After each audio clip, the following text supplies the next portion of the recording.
How is it going on, everybody? My name is Becoming another Match Series, and welcome back to the channel, and welcome back to another episode of Is It Any Good Zombies Edition. As you saw on the previous video, we brought the PPSH gun, one of the, in my opinion, one of the best guns now on the new Warzone meta in Warzone, and one of the best guns now in Cold War. And we tested it out in multiplayer and saw that it was amazing. Now, as always, I'll bring the gun to zombies and test how far onto the rounds the gun can carry us, and is it even any good in zombies. So the PPSH, the tier 15 gun unlock for the new battle pass of season 3 of Black Ops Cold War, is one of the best SMGs now in Cold War, hands down. It's so good, it has a good fire rate, good damage, and it just obliterates people, and I just fucking love it. It's a World War II gun, I don't know what to tell you, but it might shock you if you bring it to zombies.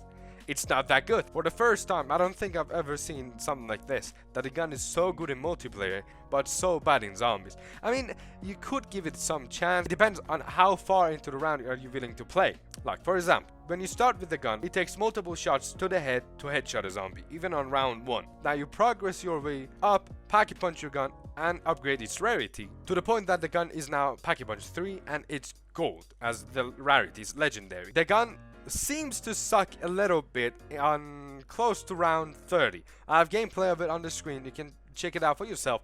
It barely killed the zombies. I had to shoot a complete magazine to a horde multiple times for them to just die, and it was a pain in the ass if you wanted to do the challenges. The hipfire accuracy is kinda good. With the ease attachments that I had, I think it's the best you can get on zombies for everything. The salvage drop, the ADS time, the hipfire accuracy, everything. The crosshair is kinda wide, but when you drink Deadshot Daiquiri, it would reduce the size just enough for you to get those cheeky headshots with your hipfires. Having a 55 drum in the gun without packy punch is a good thing, and when you packy punch it, it goes over 100, which is an absolute amazing thing to have. But if you go a little bit higher in the rounds, those bullets will be necessary. Like, if that was a 30 round magazine, you would have to reload twice to kill a zombie, because they just take so much, they can tank so much bullets before they go down. Now when you packy punch it, the reloading of the 55 magazine gets a little bit faster, and if you have a speed cola, it maximizes the time, the fastest time you can reload your gun. It's still kind of I mean, it's still kinda not super fast like you would expect speed cola to increase it by a lot, but no, it doesn't seem like a speed cola to me. It's not just a PPSH, on every single goddamn gun. And overall, on round 36, it kind of becomes an unplayable gun. I would suggest you bring any sort of melee weapon instead of the SMG. Even the crossbow instead of the SMG. They would just carry you through so many more rounds other than this PPSH. But if you have ammo mods on it, for example, if you have dead wire on it, it could benefit from that, like the size of the magazine, because there's so much ammo in it. The chances that you get an ammo mod effect are higher. Even with elemental pop, you would benefit from that as well. It working around mimics and megatons and manglers. On lower rounds, it just melts them.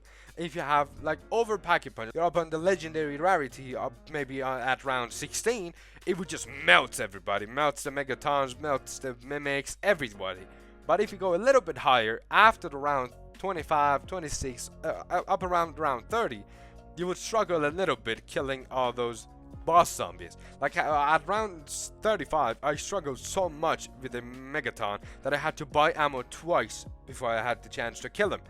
It just becomes a pain in the ass. Overall, the gun isn't bad if you want to exfil maybe at round 21, but if you want to play a little bit higher, go at round 40, go to round 50 and even higher, I would not suggest you bring the PPS. As much as I love the gun in multiplayer and Warzone, and just I love the aesthetics of the gun, it's a pain in the ass to use in zombies because you don't benefit that much from it. Maybe bring the M16, bring a melee weapon, any one of them. It would be better, except this sledgehammer. Don't bring the sledgehammer, that fucking sucks. But overall, I don't really recommend it. It's not that good in zombies, but definitely, if you haven't checked it out, go check out my other video for the review of this, for the Is It Any Good, for the multiplayer version of Is the PPSH Any Good. And definitely, if you haven't tried it out for yourself, go and play with it because it's amazing. Thanks everybody for watching the video up until this point. If you enjoyed it, please make sure to like the like button and seriously consider subscribing to the channel so you don't miss any of the upcoming content. I hope you guys have a wonderful day or night, and I will be seeing you guys later on.